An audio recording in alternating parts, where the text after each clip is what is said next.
Madam President, I rise to commence the discussion and debate and to move the second reading of the bill shortly entitled Integrity in Public Life Amendment Bill 2023. Madam President, the bill was first introduced on the 6th of November 2023. And recognizing the importance of the bill,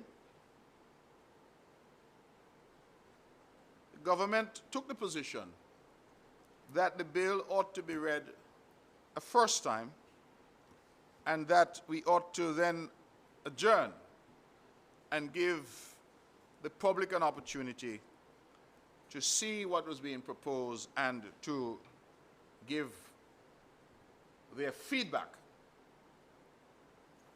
I can say, Madam President, that there has been considerable feedback on the provisions and that many, including private citizens, have contacted me and no doubt would have contacted other colleagues in the House about their suggestions as to how we can make what we're seeking to do better.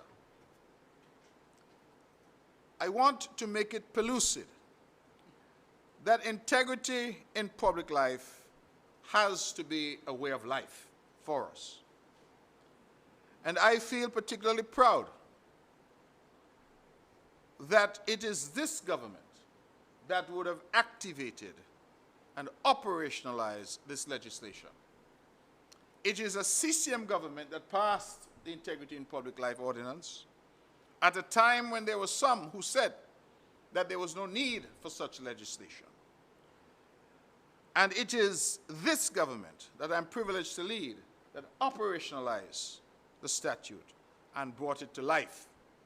So much so that we have been filing our statements of assets and liabilities on the island of Nevis now, I believe, for the past 4 years. We compare that to our sister St. Kitts, where integrity in public life legislation was also passed. And I believe that they've only now started to file statements from those persons who are caught by the legislation. And so we are several years ahead in terms of what we've been doing in Nevis. Now, Madam President, the legislation that we're seeking here to amend was passed since 2013. It came into force on the 20th of June, 2018. And we have come back from time to time to try to improve it. Now, I think that the people of Nevis need to appreciate the history and the background. We campaigned and made a pledge that we wanted greater transparency in government. We wanted greater openness in government. This legislation was an important part of that. And incidentally, we were behind a lot of other Caribbean countries, Trinidad and Tobago, Dominica, Jamaica, that have done similarly. We were actually behind. But we felt it important. And when the movement at the federal level was slow, we decided that we will move here in Nevis and do this. So today, as I stand, we have had a 10-year track record of trying to do this and trying to get this right. Is it perfect? Nothing in the world is perfect. In fact, just over the past few days, I have been reading of news in Jamaica. And right now, there are great concerns in Jamaica, great issues of public debate about how the Integrity in Public Life Commission is operating, whether certain reports and certain members of the Jamaican Parliament that are impacted, how those reports are to be handled. So it tells us that even in countries where there is a longer history of integrity in public life legislation and its functioning, that nevertheless, Madam President, they too are continuing on a quest to get it right. It is an ongoing effort, and from time to time, as issues arise, we will have to come in here and amend. Maybe we did an amendment 2 years ago that seemed to be an important and necessary amendment, but then with the benefit of time, we realize that we need to change that. It is an evolving process, and no one out there should look at that evolution as a bad thing. It is, as we go, we learn, we adapt, we improve. It is an ongoing effort on the part of this government. But it is an effort that speaks, Madam President, to our commitment to greater openness and good governance. We have said that these principles for us are not just lip service. We are committed to them.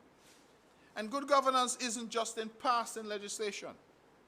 It's ensuring that we are filing our returns as required by law. It's ensuring greater openness and accessibility. It is evidencing itself even in us coming to this house at far more frequent intervals than we used to. Because this is the people's house. This is the opportunity, Madam President, for government and opposition alike to speak to the issues affecting the island and affecting their constituents.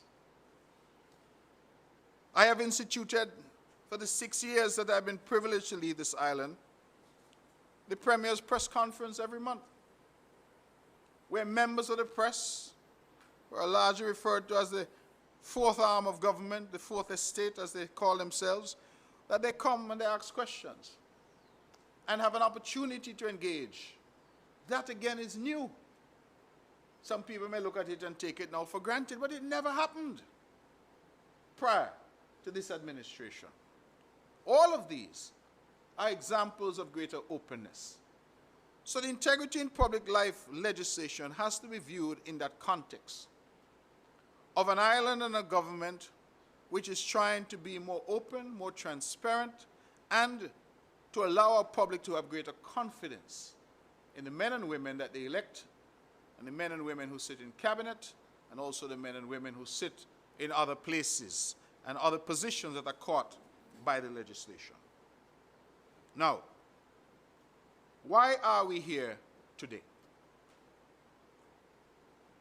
Madam President, I will take us to our Constitution. And our Constitution, that is the St. Kitts Nevis Constitution, which became the supreme law of the land in September of 1983, when this country on the 19th of September was born. And we know that the Constitution, under our system, our legal system, is the highest law of the land. Any other law must comply with the Constitution. And if there is any attempt to breach the Constitution through any law, that law is liable to be struck down by the courts as being unconstitutional and therefore void and of no effect. It is the Constitution, Madam President, and the rights and responsibilities that it speaks to that frames how we exist, frames how we relate to each other. It frames the limits of those rights and obligations. The Constitution goes further because it also sets out how the various parts of the state are to function. It speaks, for example, to the Parliament. It speaks to the Governor General. It speaks to an independent judiciary. It speaks to the Public Service Commission, Boundaries Commission, Electoral Commission, Supervisor of Elections, Director of Public Prosecutions. All of these offices are constitutionally provided for and spoken to. And at Section 58 of the Constitution, it speaks to the position of leader of the opposition. I believe that it's important because I have listened to some of the commentators who sometimes engage their mouths before they engage their minds. And as a consequence, we tend to have something akin to, is it flotsam or jetsam?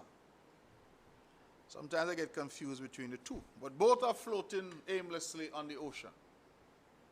Flotsam or jetsam, you choose which one you would like to use. But you get these people who start to rant and rave and create great public anxiety in circumstances where they have no clue what they're talking about.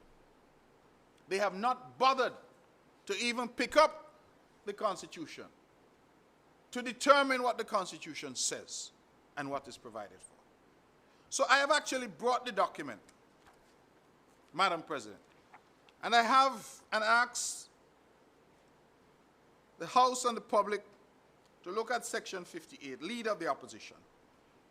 And I want to read it into the record so that Hansard can record that at subsection 1, 58.1, there shall, except at times when no representative is eligible for appointment, be a leader of the opposition in the National Assembly who shall be appointed by the Governor General.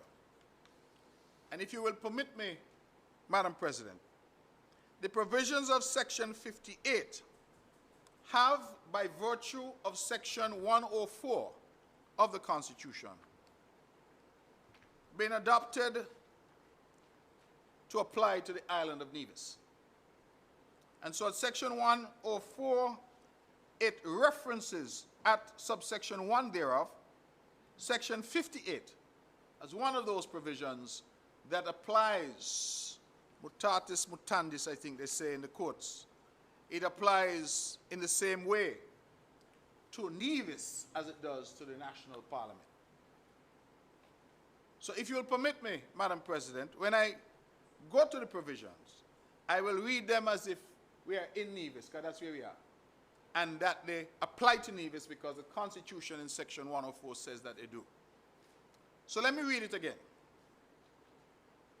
There shall, except at times when no representative is eligible for appointment, be a leader of the opposition in the Nevis Island Assembly, who shall be appointed by the Governor General.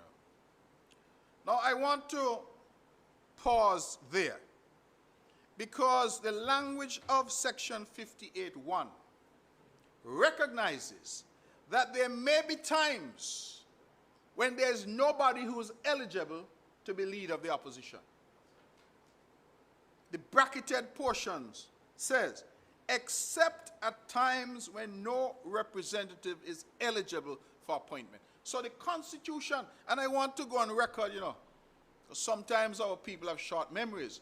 CCM did not frame this Constitution.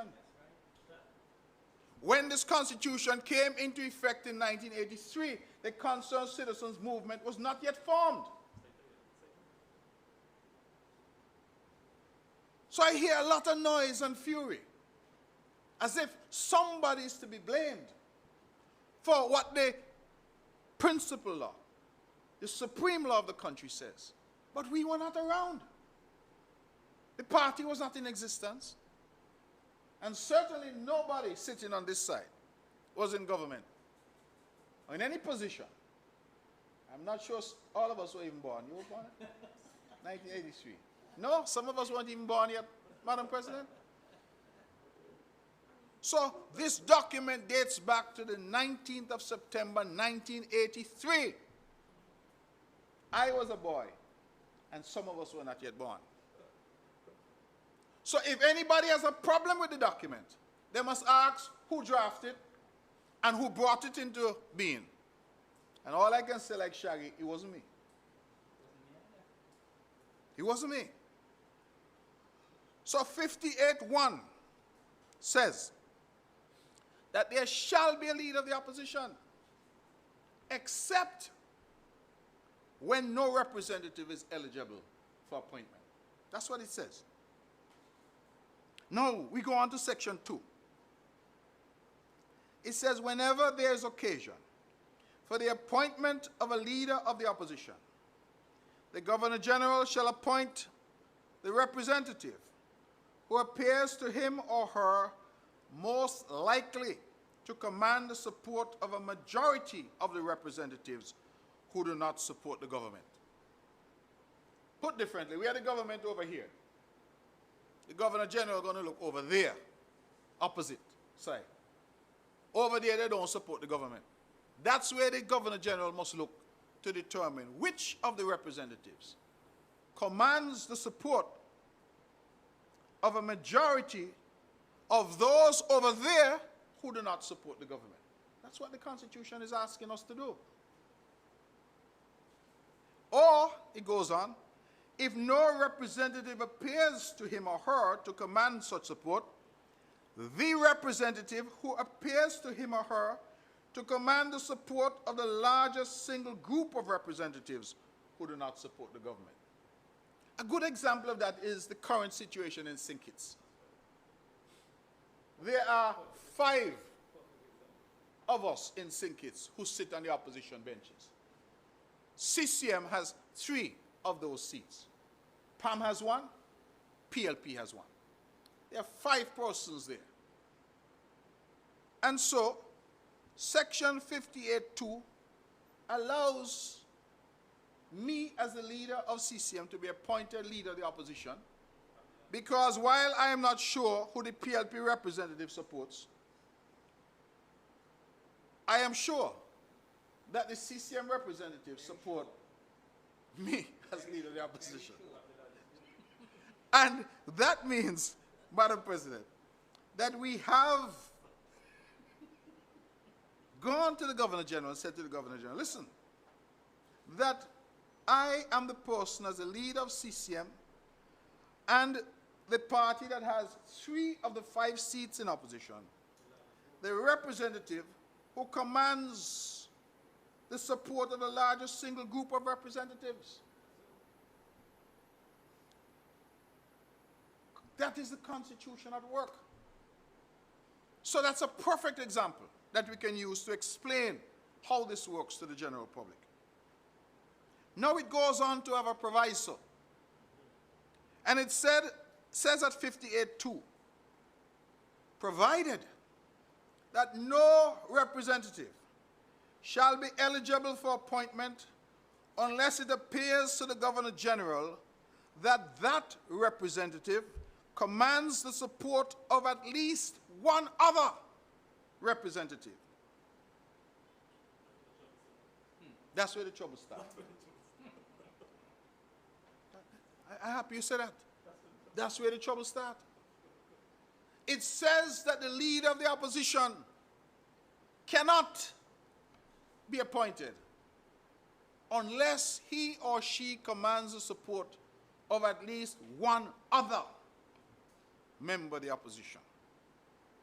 It's the Constitution, you say it, right? It's the Constitution says so, not me. Okay.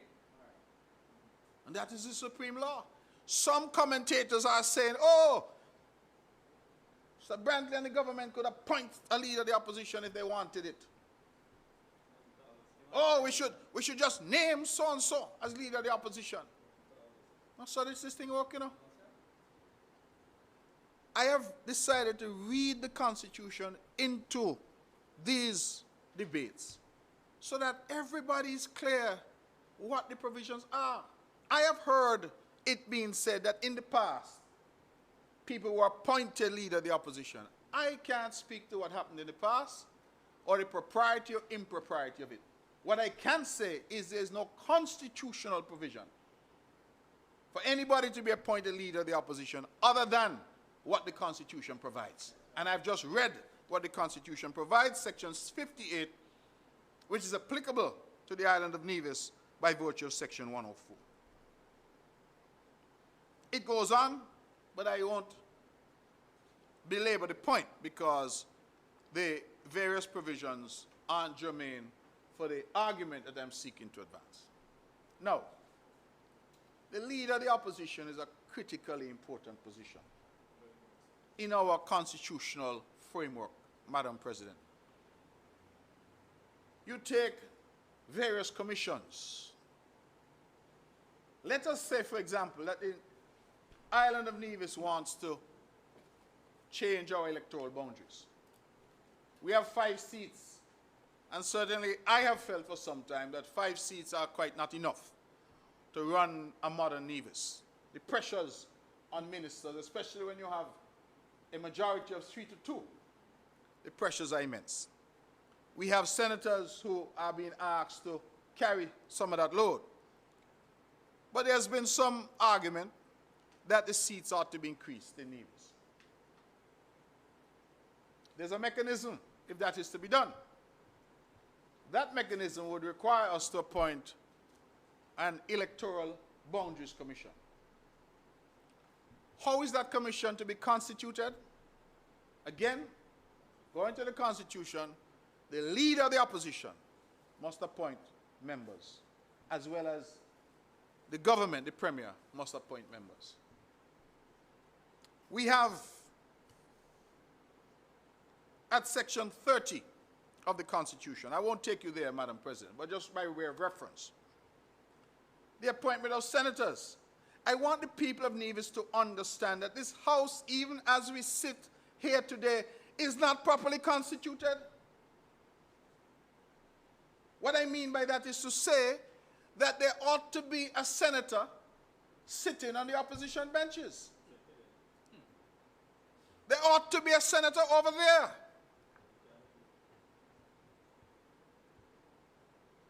And section 30 of the Constitution makes provision that the leader of the opposition can nominate a senator on the opposition benches. That's where I started my political career. Sitting on over there on them cold hard benches over there. That's how they used to be described. That's where I started in 2006. The role of the leader of the opposition is a critically important constitutional role. But it is not a role that I as Premier can give anybody, that the government can give to anybody. It is a role that is defined by the Constitution as to how it works and how it ought to happen.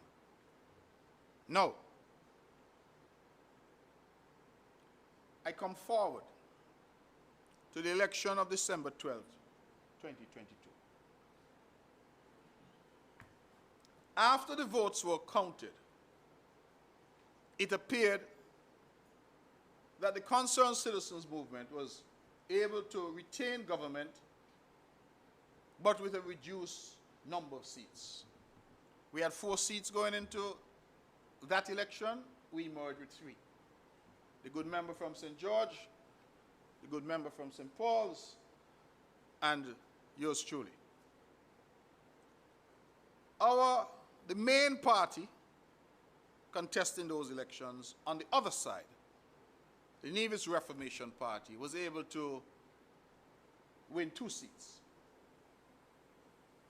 Number 5, representative is not here today, and number 4, whose representative is here today.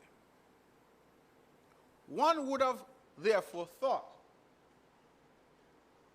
that those 2 persons, running as they did for the same party, winning as they had 2 seats, that one of them would have supported the other to satisfy the requirements of section 58(2). And however they did it, that is their business. But somebody would have emerged as leader of the opposition. That was, I don't think, an unrealistic expectation. On this side over here, somebody emerged as Premier under the Constitution. CCM as a leader, and those who were elected supported the leader to be Premier of Nevis. NRP has a leader, but for whatever reason, the NRP leader could not get the other NRP elected representative to support her to be leader of the opposition. And so the NRP leader is sitting alone in opposition. Lord, they not even couldn't get agreement. They then kicked out the member for number 5. And the member for number 5 is now declared independent. So, the point that I'm trying to make, is that the reason why the Nevis Island Assembly does not have a leader of the opposition has absolutely nothing to do with CCM and the government. It's not up to us.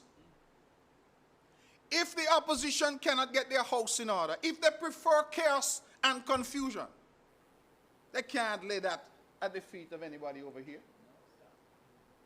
They must know what they're doing. They went to people, asked people to vote for them. And after the people vote for them, pure confusion, chaos, war in the camp. Who don't like who are cuss who are give press conference about who. Until the Kinney Cat, the member for number 5, out of the house, out of the party altogether. Kinney Cat, that's parliamentary language. Thrush you out. And then, after they have done all that, they start to cuss us. We must appoint leader of the opposition. We must agree that we are somehow operating in a dictatorial way. We are not supporting good governance and good government. Well, my God, how you could lay your problems at my doorstep? We run in our camp over here, our ship sailing, good. Good, we understand what we are doing. If you jump into something and you don't understand where you're going, you don't understand how the thing works, then stay out. Or at least inform yourself. We have had a failure of leadership in the opposition. That's what we have had. And I don't care how anybody tried to sugarcoat it. It has been a colossal blunder, a colossal failure of leadership in the opposition. That is why there's no leader of the opposition. And that is why we're here. You think we don't have other things that we could be doing? We are forced to be here to solve a problem. So let me bring the problem home now for the benefit of our people. Integrity in public life legislation. I have explained the background. It makes a provision at section 3 as to how the commission is to be appointed. And what it tries to do is to create balance, Madam President. Reading from section 3, there is hereby established a commission called the Integrity Commission. The commission shall consist of a chairperson who shall be a retired judge or an attorney at law of at least 15 years standing, appointed by the Deputy Governor General, acting on his or her own deliberate judgment. B, 2 other persons appointed by the Deputy Governor General after consultation with the Premier and the Leader of the Opposition as follows. 1 member appointed on the recommendation of the Premier.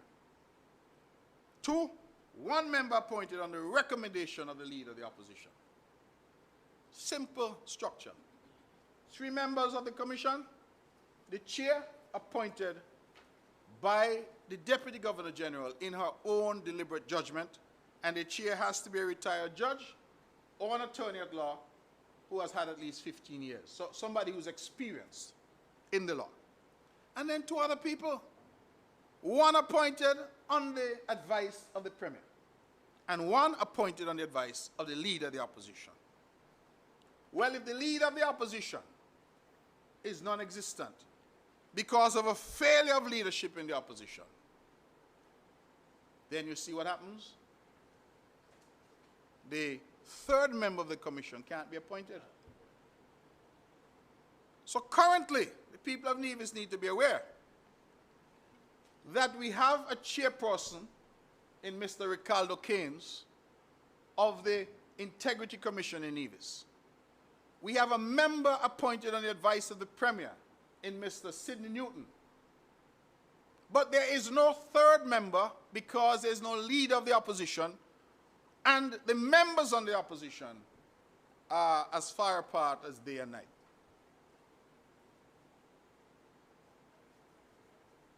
You know what the consequence of that has been, Madam President? The commission is not constituted. Therefore, the commission cannot meet. Therefore, the commission cannot do its work.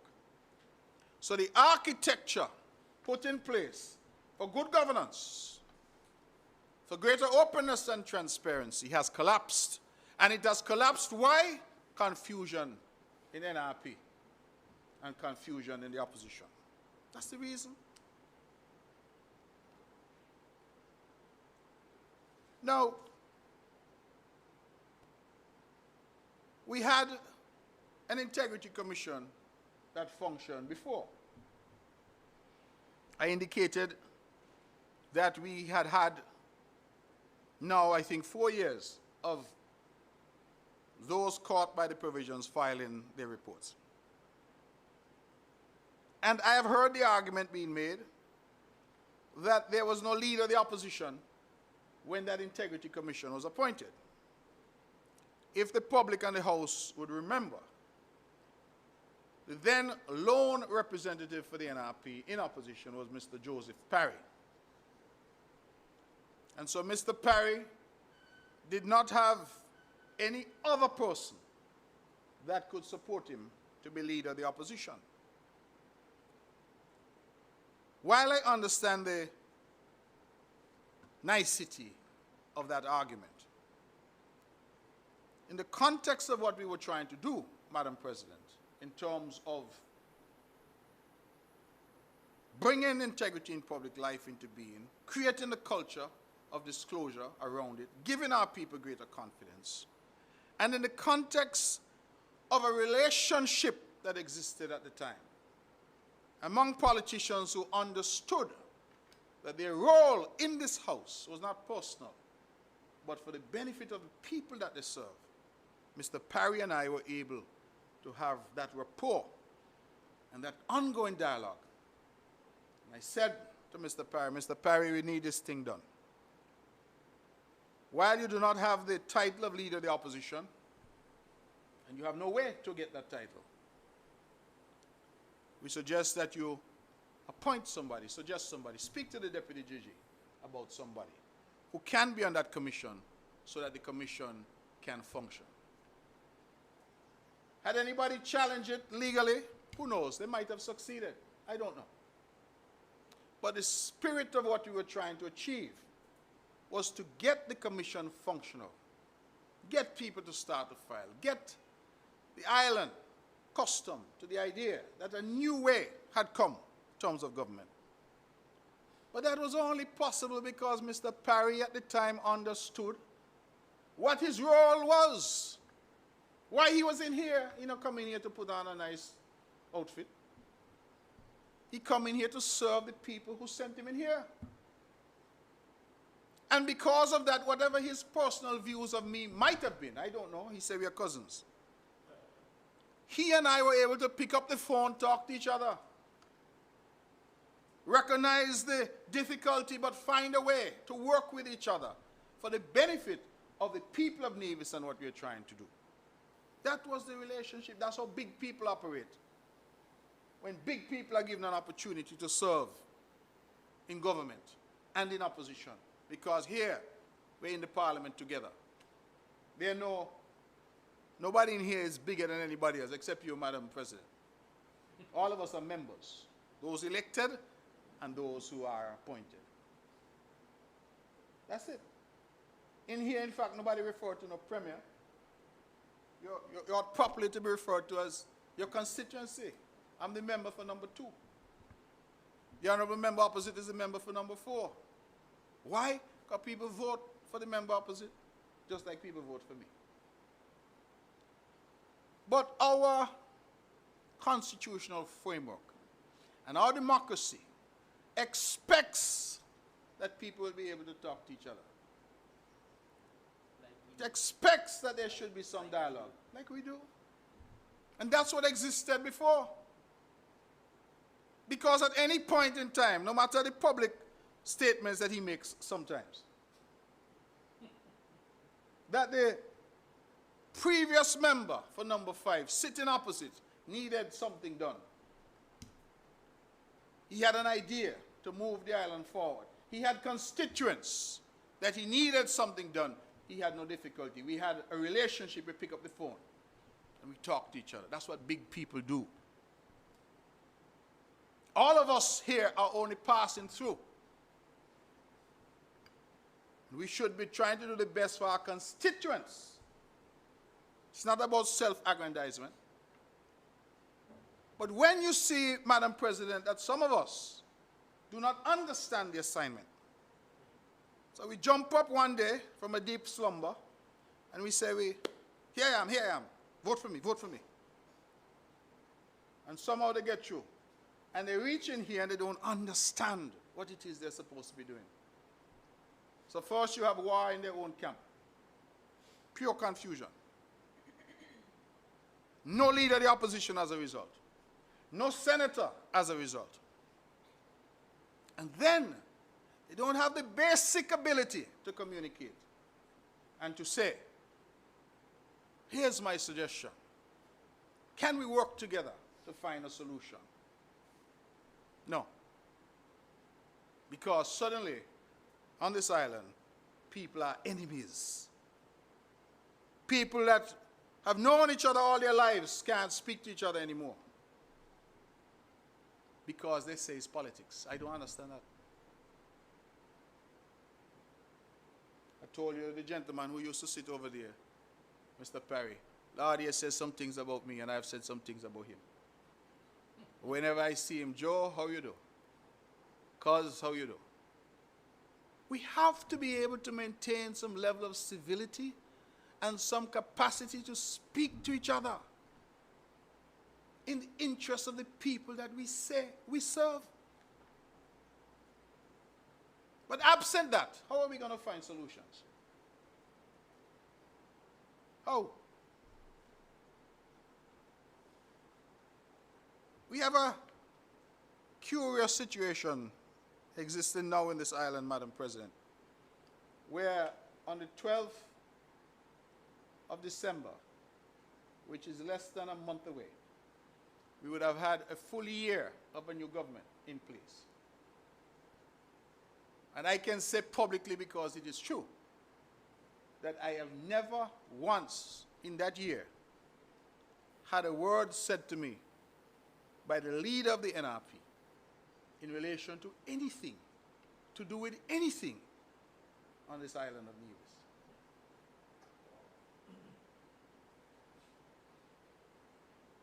Not one word.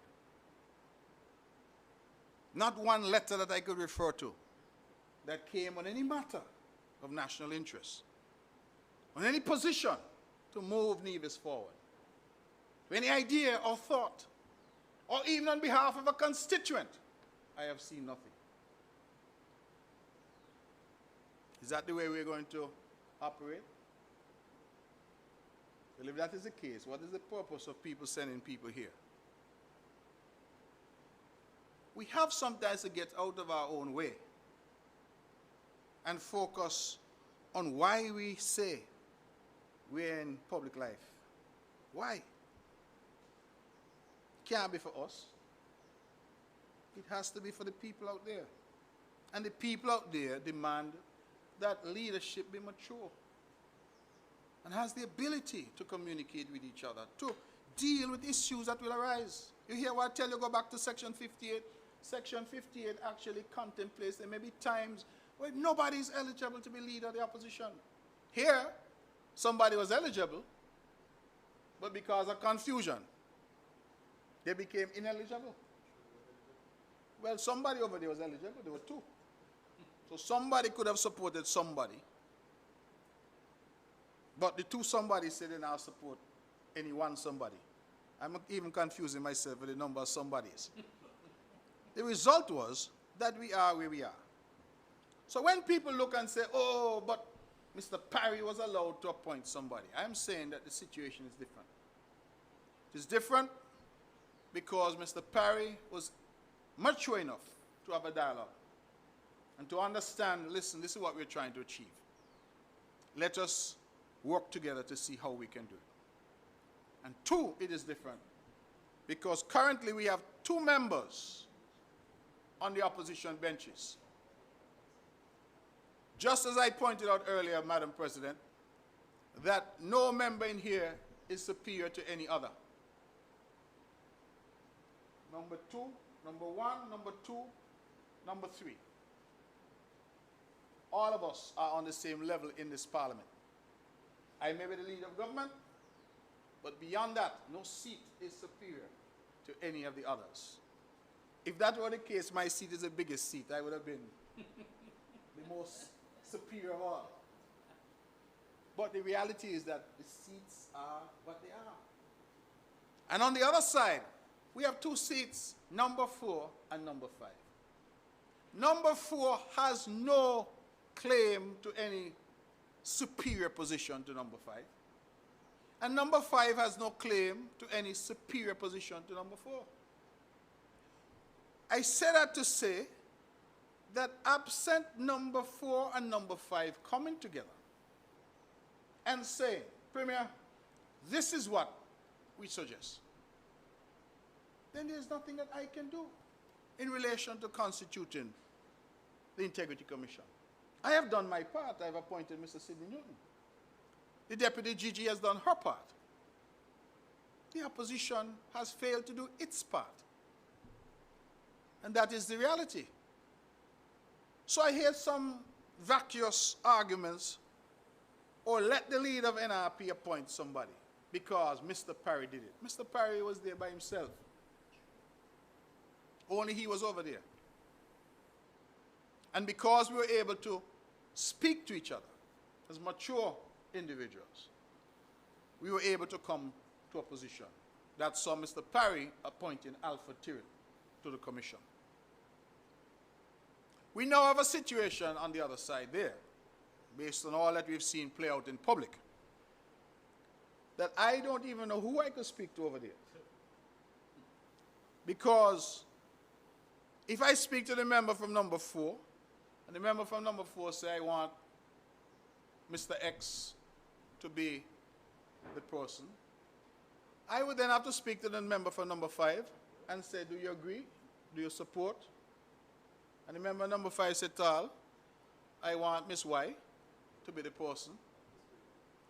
And here we are. Commission can't be constituted, it cannot meet, cannot function. So, we have now had to contend by way of coming here to amend the legislation to say, what happens when there is no leader of the opposition? What happens when the members of the opposition refuse to get along? Should important institutions like the Integrity Commission suffer as a result? And should the entire island be held hostage by the confusion that reigns within the opposition ranks? And our answer is no. As a responsible government, we cannot allow that to happen. And so that is why we find ourselves here. And so the amendment, after feedback from the public, that is what the first reading is intended to do. I believe that a new draft has been circulated, and that new draft is much shorter than the original amendment, because we have decided in this draft, Madam President, in this bill that is currently before the House, to focus principally on the issue of how that third member will be appointed. And so, for the benefit of the public, I had read the current Section 3, which said 3 members, chair appointed by the Deputy GG in her own deliberate judgment, 1 member appointed on the advice of the Premier, 1 member appointed on the advice of the Leader of the Opposition. That's the current state of the law. We know that there's no Leader of the Opposition, And in addition to that, we know that there's confusion on the opposition benches. So not only is there no leader, there will be no consensus and no agreement as to a person. And so we've come to the House now to propose an amendment. And this is what the amendment says. The principal ordinance is amended in section 32B2 by deleting subparagraph 2 in its entirety. So we're taking out subparagraph 2 in its entirety. And so what we are going to leave then is to say that the Integrity Commission shall consist of A, a chairperson, retired judge or attorney at law of at least 15 years, appointed by the deputy GG in his or her own deliberate judgment, and then B, 2 other persons appointed by the Deputy Governor General after consultation with the Premier, and I should say that should say opposition. Premier and opposition, and we're looking at the principal ordinance. Yes. So, 2 other persons appointed by the Deputy Governor General after consultation with the Premier and the opposition, if any. So, Madam Legal Advisor will have to address that. As follows. 1, 1 member appointed on the recommendation of the Premier. So that remains, Madam President. And then what we are trying to do with this amendment now is to see how we can solve the problem that the island is confronting with this chaotic, confused, and confusion opposition. So we are saying 2, 1 member appointed on the recommendation of the leader of the opposition. That is, of course, preserving the position as to when there is a leader of the opposition. And then we're adding a new subsection 3. And that subsection 3, sorry, 2B3 will now say, if there is no leader of the opposition, then the Deputy Governor General may appoint a member on the advice of the member or members of the opposition, provided that where there is no member of the opposition or the members of the opposition cannot agree on a nominee, then a member will be appointed on the advice of the Premier after consultation with the members of the opposition, if any. Now, that's a lot of verbiage. Let me try to break it down, Madam President. We're saying that the Integrity Commission going forward is going to be appointed a chair, that's okay. Deputy Governor General. In fact, there's a chair already appointed. 1 member appointed on the advice of the Premier, that's okay. That member is already there. The 3rd member should be appointed on the advice of the leader of the opposition. However, whereas is now, there is no leader of the opposition. Then we are saying, if there is no leader of the opposition, then the Deputy Governor General may appoint a member on the advice of the member, because sometimes there could only be one, as Mr. Parry was the only one at the time, or members, because now we have 2, although the 2 don't agree, of the opposition. Provided that where there is no member of the opposition, that is a situation where CCM wins all 5 seats, and so there's nobody over there at all, or the members of the opposition cannot agree on a nominee. You see what we're trying to do with this thing? We're saying to the member for number 4 and for number 5, you all, listen, put on some big girl clothes and go and sit down like big people, work out the thing. We got important business to do. Serious business to do. We don't really care. The country doesn't care who like who, you know. We're not interested in that. Who said what about whom? You all represent people, and there is important work to be done in the country. Amen.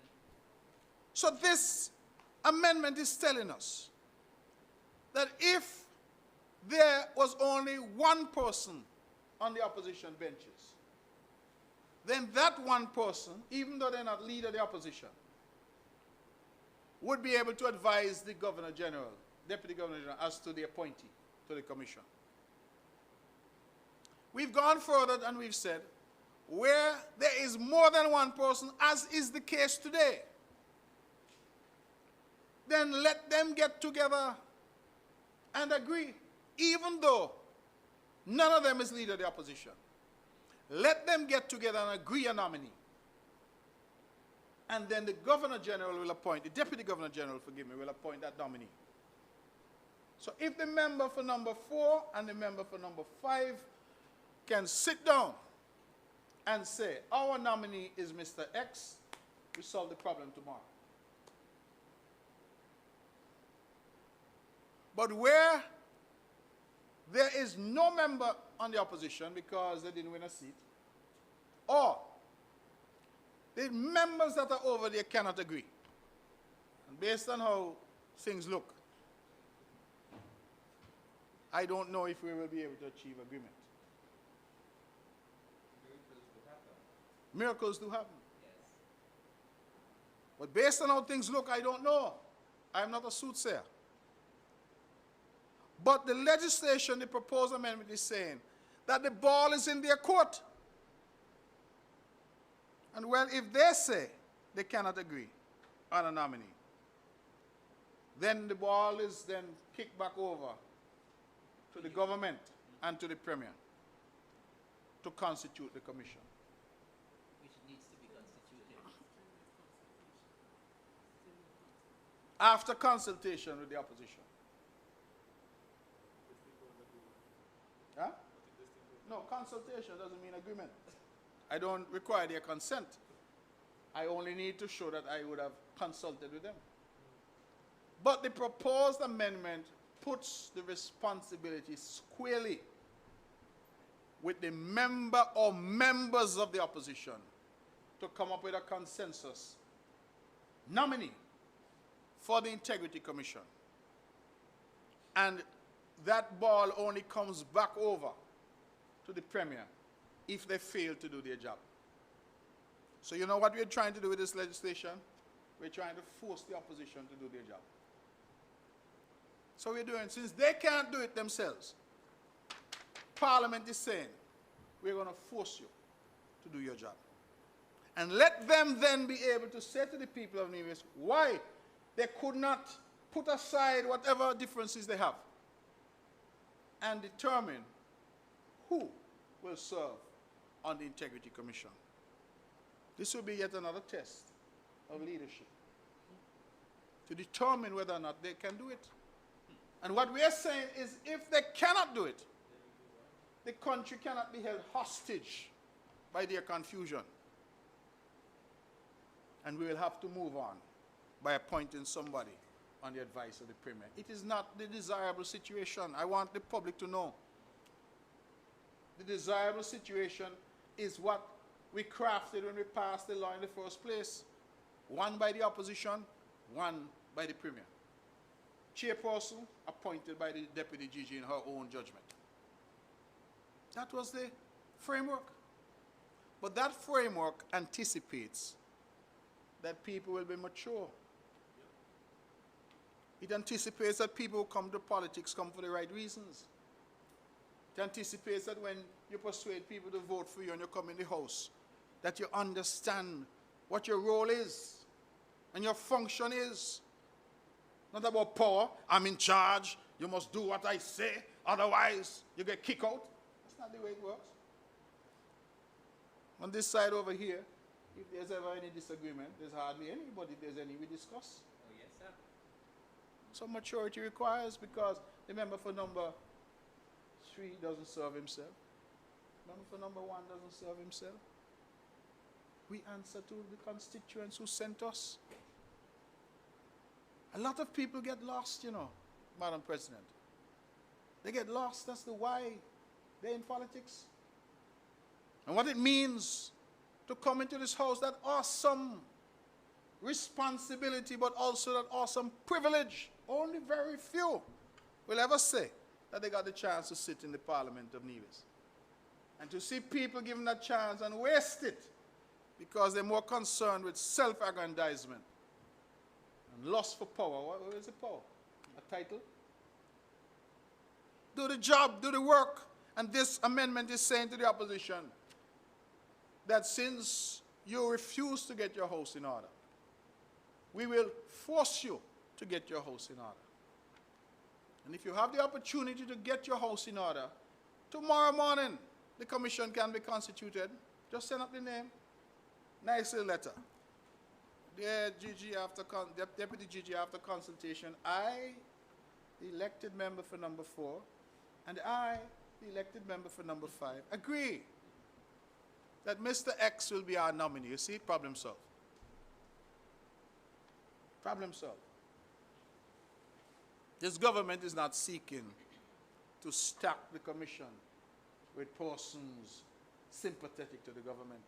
The government is asking the opposition to do its job, to be mature, and to understand why they are here and why they ask people to vote for them.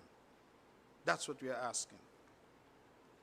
The other amendment is less significant in that what we are trying to do is just to change the period of appointment. I think the initial legislation contemplated 5 years, 5-year tenure. We think that's too long. And so we have asked that the House adopt a position where we move the tenure of appointment of commissioners from 5 years to 3 years. That will also allow other people to get an opportunity to serve in due course.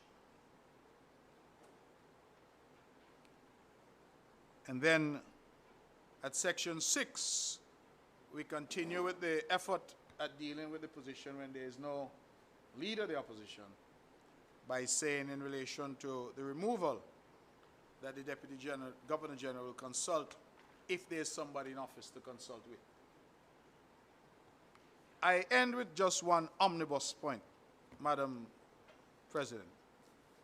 And that is that these types of situations were probably not anticipated by the framers of the Constitution in quite this way.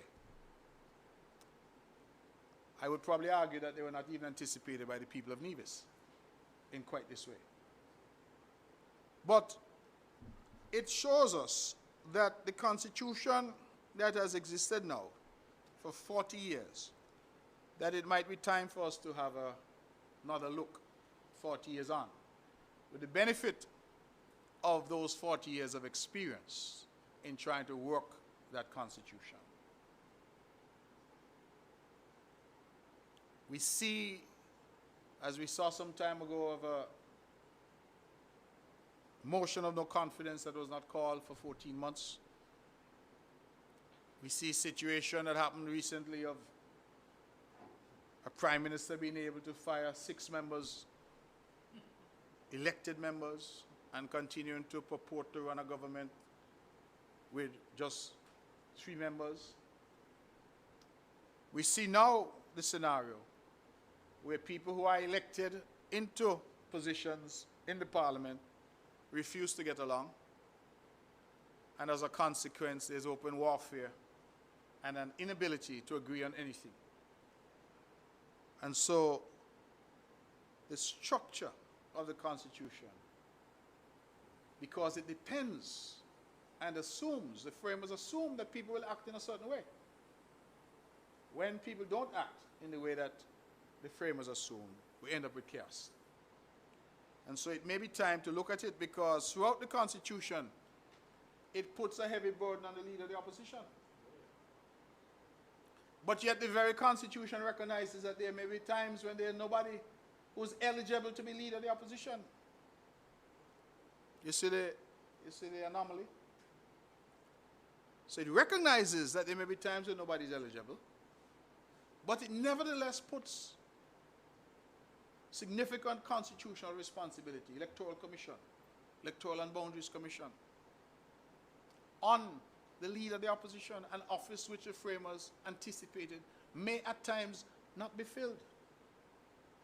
So these are things that need to be looked at.